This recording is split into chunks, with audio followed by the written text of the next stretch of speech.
Hi friends, ಎಲ್ಲರಿಗೂ ನಮಸ್ತೆ. ಮುದ್ದು ಸೊಸೆ ಮುಂದಿನ ಸಂಚಿಕೆಯಲ್ಲಿ ಏನಾಗುತ್ತೆ ನೋಡೋಣ ಬನ್ನಿ. ನೋಡೋದಕ್ಕೂ ಮುಂಚೆ ಯಾರು ಇನ್ನೂ ವಿನೋದ VM ವ್ಲಾಗ್ಗೆ ಸಬ್ಸ್ಕ್ರೈಬ್ ಆಗಿಲ್ವೋ ಪ್ಲೀಸ್ ಸಬ್ಸ್ಕ್ರೈಬ್ ಆಗಿ, ಬೆಲ್ಲೈಕಾನ್ ಆಲ್ ಅಂತ ಒತ್ತಿ, ಲೈಕ್ ಮಾಡಿ, ಶೇರ್ ಮಾಡಿ. ಇವನು ಬಾಯಿಂದ ಅವ್ವ ಅಂತ ಕರ್ಸ್ಕೋಬೇಕು ಅಂತ ಮೋಹನ ಅದೆಷ್ಟು ದೇವ್ರಿಗೆ ಹರಕೆ ಹೊತ್ತು ಒಳಗೊಳಗೆ ನೋವು ಅನುಭವಿಸ್ತಾ ಇದ್ಲು ಅಂತ ನನಗೆ ಗೊತ್ತು ಅಂತ ಅಜ್ಜಮ್ಮ ಹೇಳ್ತಾಳೆ. ಅಲ್ಲ ಕಣಪ್ಪ ಭದ್ರ, ಇಷ್ಟು ವರ್ಷ ಅರ್ಥ ಆಗದಿದ್ದ ಪ್ರೀತಿ ಇವತ್ತು ಹೆಂಗೆ ಅರ್ಥ ಆಗೋಯ್ತು ಅಂತ ಸಾವಿತ್ರಿ ಕೇಳ್ತಾಳೆ. ಅದಕ್ಕೆಲ್ಲ ಕಾರಣ ವಿದ್ಯಾ ಅತ್ತೆ. ಇವತ್ತು ವಿದ್ಯಾ ನನಗೆ ತಾಯಿ ಒಡ್ಲು ಅಂದರೆ ಏನು, ಅದರಲ್ಲಿರೋ ಪ್ರೀತಿ ಏನು ಅಂತ ನನಗೆ ಅರ್ಥ ಮಾಡಿಸಿದ್ಲು. ಅವಳು ಬಸ್ರಿ ಬೈಕೆಗಾಗಿ ನಾನು ಅವ್ವ ಅಂತ ಕರಿಬೇಕು ಅಂತ ಕೇಳ್ಕೊಂಡ್ಲು. ಅಷ್ಟೇ ಮಾತ್ರ ಅಲ್ಲ, ನಮ್ಮ ಅವ್ವನ ಪ್ರೀತಿ ಎಷ್ಟು ಪವಿತ್ರವಾದದ್ದು ಅಂತ ಅರ್ಥ ಮಾಡಿಸ್ಬಿಟ್ಲು ಅಪ್ಪಯ್ಯ ಅಂತ ಭದ್ರ ಹೇಳ್ತಾನೆ. ಇವತ್ತಿನ ಕಾಲದಲ್ಲಿ ಹಟ್ಟಿಗೆ ಬರೋ ಸೊಸೆ ಮಕ್ಕಳನ್ನ ದೂರ ಮಾಡೋದು, ಎತ್ತೋರ್ನಿಂದ ದೂರ ಮಾಡೋದನ್ನೇ ನೋಡ್ತಾ ಇರ್ತಾರೆ. ತಾಯಿನ ಮಗನ್ನ ಒಂದು ಮಾಡಿ ನೀನು ಬೇರೆ ಅಂತ ತೋರಿಸ್ಬಿಟ್ಟೆ. ಇವರಿಬ್ಬರ ಸಂಬಂಧ ಬೆಸೆಯೋದಕ್ಕೆ ಒಂದು ಕೊಂಡಿ ಬೇಕಾಗಿತ್ತು. ಕೊಂಡಿ ಯಾವುದು ಅಂತ ಈ ಕ್ಷಣದ ತನಕ ಇಷ್ಟು ವರ್ಷ ಕಾದ್ಬಿಟ್ಟೆ. ಆದರೆ ಆ ಕೊಂಡಿ ನೀನಾಗ್ಬಿಟ್ಟೆ ಮಗ. ನಿನಗೆ ಹೆಂಗೆ ಧನ್ಯವಾದ ಹೇಳಬೇಕೋ ಗೊತ್ತಾಗ್ತಾ ಇಲ್ಲ ಅಂತ ಹೇಳ್ತಾ ಶಿವರಾಮೇಗೌಡರು ಕೈ ಮುಗಿತಾರೆ ವಿದ್ಯಾಗೆ. ಕೈ ಮುಗಿದು ಶಿವರಾಮೇಗೌಡರು ಮತ್ತು ಗೋವಿಂದೇಗೌಡರು ಅಲ್ಲಿಂದ ಹೊರಡ್ತಾರೆ. ಇತ್ತ ವಿದ್ಯಾ ಹೊರಗಡೆ ಕಳೆ ಕೀಳ್ತಾ ಇರ್ತಾಳೆ. ಅಲ್ಲಿಗೆ ಭದ್ರ ಬಂದು ಹೋಯ್ ಅಂತಾನೆ.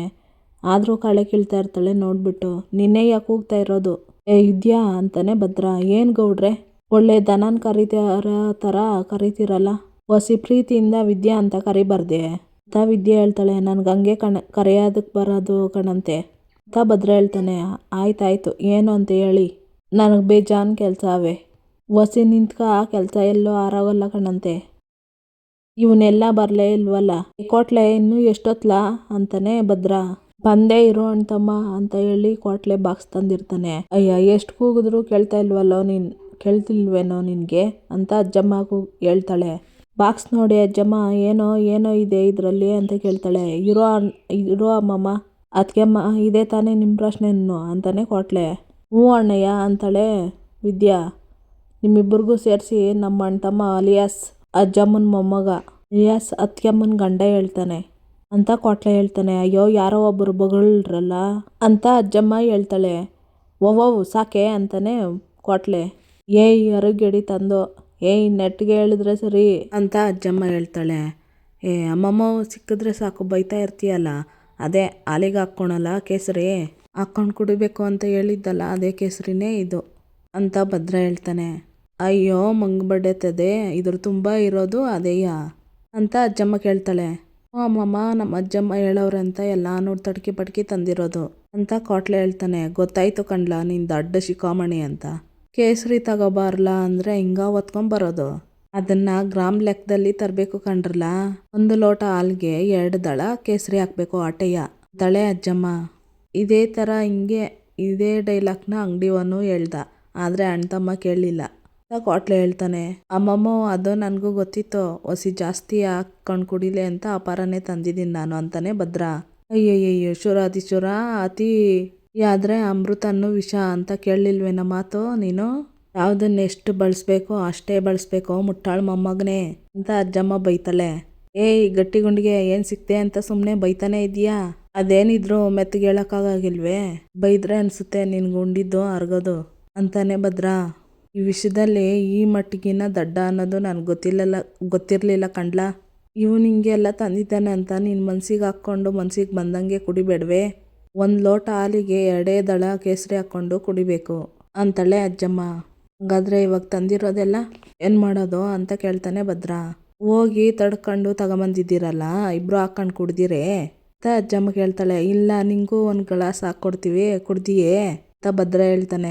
ಅಯ್ಯೋ ನಾನು ಕುಡಿಯಲ್ಲಪ್ಪ, ನನಗಿರೋ ಈ ಬಿಳಿ ಬಣ್ಣನೇ ಸಾಕು ಅಂತ ಅಜ್ಜಮ್ಮ ಹೇಳ್ತಾಳೆ. ಅಯ್ಯ ಇರೋ ಅಮ್ಮಮ್ಮ, ಅಣ್ತಮ್ಮ ಈ ಕ್ಷೇತ್ರದಲ್ಲಿರೋ ಬಸ್ರಿ ಹೆಂಗಸ್ರಿಗೆಲ್ಲ ಹಂಚ್ಬಿಟ್ರೆ ಈ ಕೇಸರಿನ ಹೆಂಗೆ ಅಂತಾನೆ ಕೋಟ್ಲೆ. ತಲೆ ಹಂಗೆ ಇದೇ ಕಣಂತೆ, ತಗೊಂಡೋಗಿ ರೂಮ್ಗೆ ಮಣಗು, ನಾನು ಸೇಟು ಮಾತಾಡ್ತೀನಿ ತಾನೇ ಭದ್ರ. ಸರಿ ಅಣ್ತಮ್ಮ ಅಂತ ಹೊರಡ್ತಾನೆ ಕೋಟ್ಲೆ. ಅಮ್ಮಮ್ಮ ಬರೀ ಹಾಲಿಗಷ್ಟೇ ಅಲ್ಲ, ನೀರಿಗೂ ಹಾಕ್ಕೊಂಡು ಅದನ್ನೇ ಕುಡಿಯೋಕೆ ಹೇಳು, ಮಗ ಕೆಂಪ್ಗೆ ಹುಟ್ಲಿ ಅಂತ ಹೇಳಿ ಭದ್ರ ಹೊರಟೋಗ್ತಾನೆ. ನೋಡ್ದೇನೆ ಮಗು ಮೇಲೆ ಅದೆಷ್ಟು ಆಸೆ ಮಾಡ್ಕೊಂಡವನೆ ಅಂತ.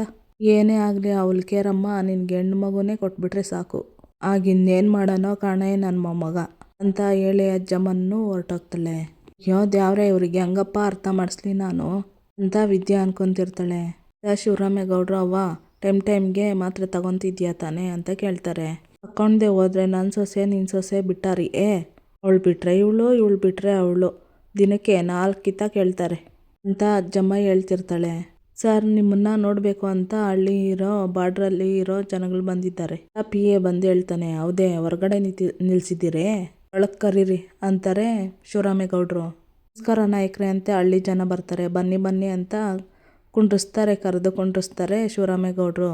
ಅರ್ಪಿಸ್ಕೋಬೇಕು ಅಂತ ಹಣ್ಣು ತಂದಿರ್ತಾರೆ, ಕೊಡ್ತಾರೆ ಹಳ್ಳಿ ಜನ. ಮೇಕೆ ಏನು ವಿಷಯ ಅಂತ ಕೇಳ್ತಾರೆ ಶಿವರಾಮೇಗೌಡರು. ನಾಯಕ್ರೆ ನಮ್ಮ ಹಳ್ಳಿಲಿ ಪೂಜೆ ಮಾಡ್ಕೊಂಡಿದ್ದೀವಿ, ಅದಕ್ಕೆ ನಿಮ್ಗಳನ್ನೆಲ್ಲ ಕರೆಯೋಣ ಅಂತ ಬಂದ್ವಿ ಅಂತ ಹಳ್ಳಿ ನಾಯಕರ ಹೇಳ್ತಾನೆ. ಹೌದೇ ಯಾವ ದೇವರು ಅಂತ ಕೇಳ್ತಾರೆ ಶಿವರಾಮೇಗೌಡರು. ದೇವಿ ಅಂತ ನಮ್ಮೂರ್ ದೇವ್ರ ಬುದ್ಧಿ ಅಂತಾರೆ ಹಳ್ಳಿ ನಾಯಕರು. ನಮ್ಮೂರಲ್ಲಿ ದೊಡ್ಡದೊಂದು ಮರ ಐತ್ರ, ಅದನ್ನೇ ನಾವು ದೇವ್ರು ಅಂತ ಪೂಜೆ ಮಾಡ್ಕೊಂಡ್ ಬರ್ತಾ ಇದ್ದೀರಿ. ಅಲ್ಲಿ ಯಾವ ಮೂರ್ತಿ ಪೂಜೆನೂ ಇಲ್ಲ, ಅದೇ ಅಲ್ಲಿನ ವಿಶೇಷ ಅಂತಾರೆ ಊರಿನ ನಾಯಕರು. ಇವ್ರನ್ನ ಕಾಣ್ಬೇಕು ಅನ್ನೋದು ಇವ್ರು ನಡ್ಸ್ಕೊಂಬಂತವ್ರೆ ಅಂತ ಆಯ್ತು ಅಂತ ಶಿವರಾಮೇಗೌಡರು ಹೇಳ್ತಾರೆ. ತಲಾಂತರದಿಂದ ದೇವ್ರನ್ನ ಆರಾಧಿಸ್ಕೊ ಬಂದಿರೋದು ಪದ್ಧತಿ ನಾಯಕರೇ, ಅದು ನಾವು ಮುಂದುವರ್ಸ್ಕೊಂಡು ಹೋಗ್ತಾ ಇದ್ದೀರಿ ಅಷ್ಟೇಯ ಅಂತ ಹಳ್ಳಿ ನಾಯಕ ಅಂತಾರೆ. ಅರೆ ಅದ್ಯಾವ್ರ ವಿಶೇಷ ಏನು ಅಂತ ಅಜ್ಜಮ್ಮ ಕೇಳ್ತಾಳೆ. ಅದು ತಾಯಿ ನಮ್ಮ ಚಿಕ್ಕದಣಿ ಅವನ್ಗೆ ಬಸರಿ ಹೆಂಗಸರು ಬಂದು ಪೂಜೆ ಮಾಡ್ಕೊಂಡೋದ್ರೆ ಹೆರಿಗೆ ಸುಸೂತ್ರವಾಗಿ ಆತದೆ ಅನ್ನೋದು ಆಳ ನಂಬಿಕೆ ಐತೆ. ಅದ್ರಲ್ಲೂ ಚೊಚ್ಚಲ್ ಬಸರೀರ್ ಬಂದು ಸಾಕಷ್ಟು ಜನ ಪೂಜೆ ಮಾಡ್ಕೊಂಡು ಹೋಯ್ತಾರೆ ಕಣವ್ವ ಅಂತ ಹೇಳ್ತಾರೆ ಹಳ್ಳಿ ಜನ. ಪರವಾಗಿಲ್ಲ, ಅದು ಒಂಥರ ವಿಶೇಷನಯ್ಯ ಅಂತಾರೆ ಶಿವರಾಮೇಗೌಡರು. ಈಕಿತ ಪೂಜೆಗೆ ನೀವು ತಪ್ಪದೆ ಬರಬೇಕು ನಾಯಕ್ರೆ ಅಂತ ಹೇಳ್ತಾರೆ ಹಳ್ಳಿಯವರು. ಇಲ್ಲಿ ಗಂಟ ಬಂದು ಇಷ್ಟು ಪ್ರೀತಿಯಿಂದ ಕರಿತಾ ಇದ್ದೀರಾ ಅಂದ್ಮೇಕೆ ತಪ್ಪದೆ ಬರ್ತಾರೆ ಬಿರಿ ಅಂತ ಗೋವಿಂದೇಗೌಡರು ಹೇಳ್ತಾರೆ. ಗೋವಿಂದ ಹೇಳ್ದಾಗೆ ಖಂಡಿತ ಬರ್ತೀವಿ, ನೀವೇನು ತಲೆ ಕೆಡ್ಸ್ಕೋಬೇಡಿ ಅಂತಾರೆ ಶಿವರಾಮೇಗೌಡರು. ಊರಿನ ಜನ ಅದು ಅಂತ ಹೇಳ್ತಿರ್ತಾನೆ. ಅರ್ಥ ಆಯ್ತು ಅಂತ ಹೇಳಿ, ಅದು ನಾಯಕ್ರೆ ತುಂಬಾ ಜನ ಬರ್ತೀರಿ ಅಂತ ಯಾರು ಬರ್ದೇ ಹೋಗವ್ರೆ, ನೀವಾದ್ರೂ ಬರ್ತಿರೋ ಇಲ್ಲ ಅಂದ್ಬಿಟ್ಟು ಅಂತಿರ್ತಾರೆ ಹಳ್ಳಿ ಜನ. ಅದ್ಯಾಕೆ ಹಂಗೆ ಕೇಳ್ತಾ ಇದ್ದೀರಿ, ನಾ ಖಂಡಿತ ಬರ್ತೀನಿ ಅಂತ ಹೇಳ್ತಾ ಇದ್ದೀನಲ್ಲ ಅಂತ ಶಿವರಾಮೇಗೌಡರು ಹೇಳ್ತಾರೆ. ಆಗಲ್ಲ ನಾಯಕ್ರೆ, ತುಂಬಾ ಜನ ಭರವಸೆ ಕೊಟ್ಟು ಒಬ್ರು ಕೂಡ ನಮ್ಮ ಹಳ್ಳಿ ದಾರಿ ನೋಡೋಕ್ಕಿಲ್ಲ. ಯಾಕಂದ್ರೆ ಮುಂದಾಗೋ ಅನಾಹುತದ ಬಗ್ಗೆ ಕೇಳಿ ಯಾರು ತಲೆನೂ ಹಾಕಕ್ಕಿಲ್ಲ ಗೌಡ್ರೆ ಅಂತ ಹಳ್ಳಿ ಜನ ಹೇಳ್ತಾರೆ. ನೀವೇನು ಹೇಳ್ತಾ ಇದ್ದೀರೋ ನನ್ಗೆ ಅರ್ಥ ಆಗ್ತಾ ಇಲ್ಲ. ನಿಮ್ಮೂರ್ ಬಗ್ಗೆ ಏನ್ ತಿಳ್ಕೊಂಡವರು ಅಂತಾರೆ ಶಿವರಾಮೇಗೌಡರು. ನಮ್ಮೂರಿಗೆ ಯಾರೇ ಅಧಿಕಾರದಲ್ಲಿರೋರು ಬಂದ್ರು ಅಧಿಕಾರ ಕಳ್ಕೊಂತಾರೆ ಅಂತ ಶಾಪ ಅಂಟ್ಕೊಬಿಟ್ಟೈತೆ ಗೌಡ್ರೆ. ಅದಕ್ಕೆ ಅಧಿಕಾರದಲ್ಲಿ ಇರೋರ್ನ ಯಾರನ್ನೇ ಕರೆದ್ರು ನಮ್ಮೂರ್ ಕಡೆ ತಲೆನೇ ಹಾಕಕ್ಕಿಲ್ಲ ಗೌಡ್ರೆ. ಅದಕ್ಕೆ ನೀವಾದ್ರೂ ಒಂದು ದೊಡ್ಡ ಮನ್ಸು ಮಾಡಿ ನಾಯಕ್ರೆ, ನಿಮ್ಗೇನಾದ್ರು ಅಂತಾರೆ ಹಳ್ಳಿ ಜನ.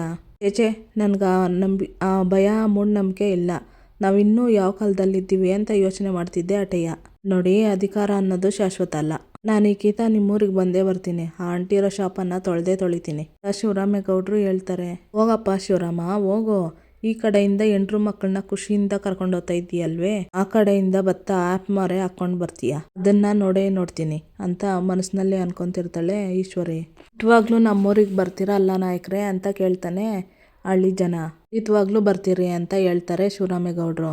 ನೀವು ಬರ್ತೀರಿ ಅಂತ ಭರವಸೆ ಕೊಟ್ರಲ್ಲ, ನಮ್ಮೂರಿನ ಜಾತ್ರೆ ಅದ್ದೂರಿಯಾಗಿ ಮಾಡ್ತೀರಿ ಅಂತ ಹೇಳಿ ನಾವಿನ್ ಬರ್ತೀರಿ ನಾಯಕ್ರೆ ಅಂತ ಹಳ್ಳಿ ಜನ ಎಲ್ಲ ಹೊರಡ್ತಾರೆ. ವೆಂಕಟೇಶ್, DC ಮತ್ತು SP ಅವ್ರಿಗೆ ನಾನು ಆ ಗ್ರಾಮಕ್ಕೆ ಹೋಗ್ತಾ ಇದ್ದೀನಿ ಅಂತ ಹೇಳಿ ವ್ಯವಸ್ಥೆ ಮಾಡಿ ಅಂತ ಶಿವರಾಮೇಗೌಡರು ಹೇಳ್ತಾರೆ. ಸರಿ ಸರ್ ಅಂತಾರೆ PA. ಅಲ್ಲ ಅಣ್ಣ, ಆ ಊರಿಗೆ ಹೋದವರು ಅಧಿಕಾರ ಕಳ್ಕೊಂತಾರೆ ಅಂತ ಹೇಳ್ತವ್ರೆ, ನಿಮ್ಮ್ಯಾಕೆ ನೀನ್ ಯಾಕೆ ಅಲ್ಲಿಗೆ ಹೋಗ್ಬೇಕು, ಒಂದ್ಕಿತ ಯೋಚನೆ ಮಾಡೋಣ ಅಂತಾಳೆ ಸಾವಿತ್ರಿ. ಅಣ್ಣ, ಸಾವಿತ್ರಿ ಹೇಳ್ತಾ ಇರೋದು ನೋಡಿದ್ರೆ ಯಾಕೋ ಇನ್ನೊಂದ್ಕಿತ ಯೋಚನೆ ಮಾಡೋದು ಒಳ್ಳೇದು ಅನ್ನಿಸ್ತೈತೆ ನನಗೆ ಅಂತ ಗೋವಿಂದೇಗೌಡರು ಹೇಳ್ತಾರೆ.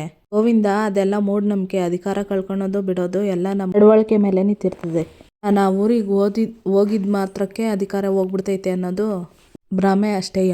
ಆ ಮೂಢನಂಬಿಕೆ ಹೋಗ್ಬೇಕು ಅಂತಾನೆ ನಾನು ಆ ಊರಿಗೆ ಹೋಗೋದಕ್ಕೆ ನಿರ್ಧಾರ ತಗೊಂಡಿದ್ದೀನಿ ಶಿವರಾಮೇಗೌಡರು ಹೇಳ್ತಾರೆ. ಸರಿ ಅಣ್ಣ ಅಂತಾನೆ ಗೋವಿಂದೇಗೌಡರು.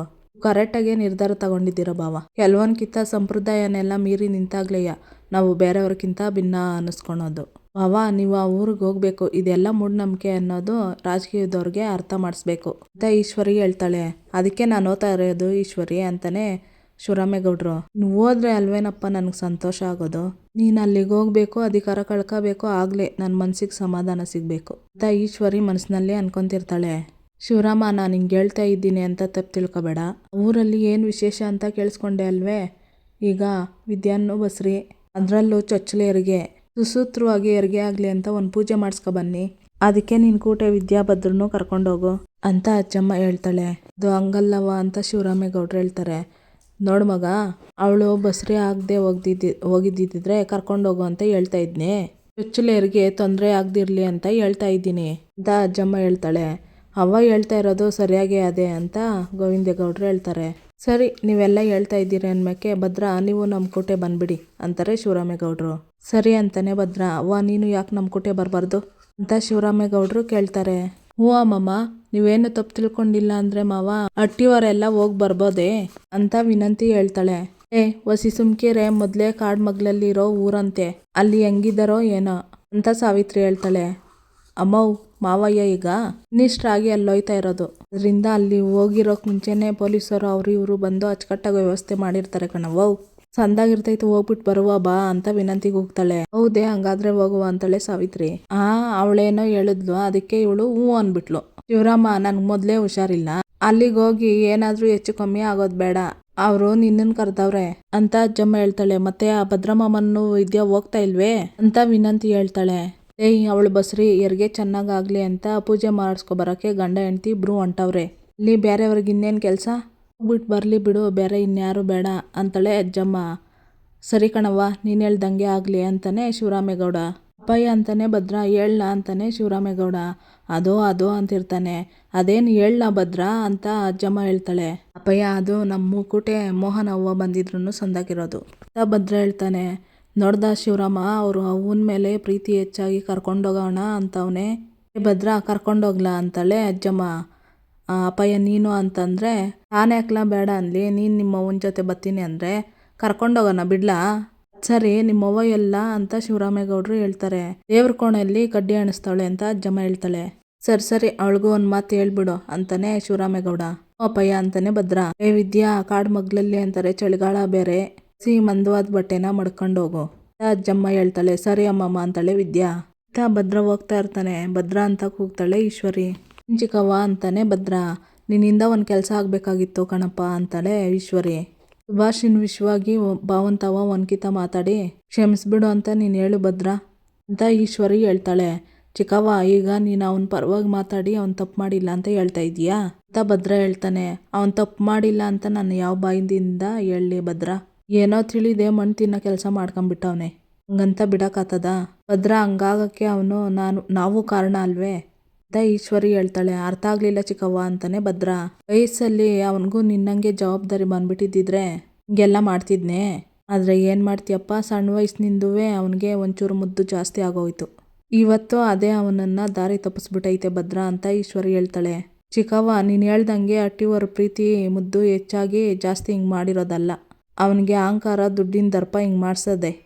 ಜೊತೆಗೆ ಅವನೇನೇ ಬೇರೆ ತಪ್ಪು ಮಾಡಿದ್ರೂ ನಾನು ಅವನ್ನ ಕ್ಷಮಿಸ್ಬಿಡ್ತಾ ಇದ್ದೆ, ಹಂಗೆಯ ಅಪ್ಪ ಇಂಥವನ್ನು ಮಾತಾಡ್ತಾ ಇದ್ದೆ.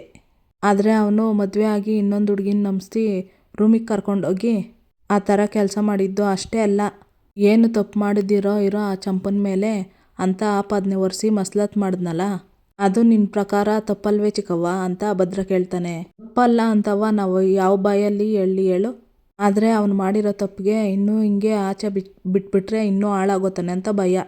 ಅವನು ನಮ್ಮ ಕಣ್ಣು ಮುಂದೆನೇ ಇದ್ದರೆ ಅವ್ರ ದೊಡ್ಡಪ್ಪಂದು ಅವ್ರ ಅಪ್ಪಂದು ನಿನ್ನ ಭಯನೂ ಇರ್ತೈತೆ ಕಣ್ಲಾ.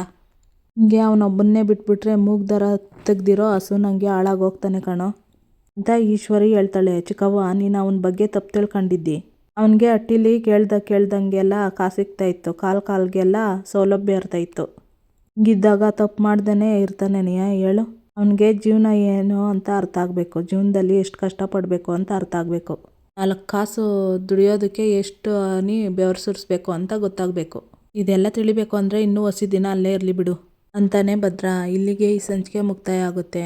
ಇನ್ನೂ ಯಾರು ವಿನೋದ ವೈಎಂ ವ್ಲಾಗ್ಗೆ ಸಬ್ಸ್ಕ್ರೈಬ್ ಆಗಿಲ್ವೋ ಪ್ಲೀಸ್ ಸಬ್ಸ್ಕ್ರೈಬ್ ಆಗಿ, ಬೆಲ್ಲೈಕಾನ್ ಆಲ್ ಅಂತ ಒತ್ತಿ ಲೈಕ್ ಮಾಡಿ, ಶೇರ್ ಮಾಡಿ, ಕಮೆಂಟ್ ಮಾಡಿ. ಈ ವಿಡಿಯೋ ನೋಡಿದ್ದಕ್ಕಾಗಿ ಎಲ್ಲರಿಗೂ ಧನ್ಯವಾದಗಳು ಫ್ರೆಂಡ್ಸ್.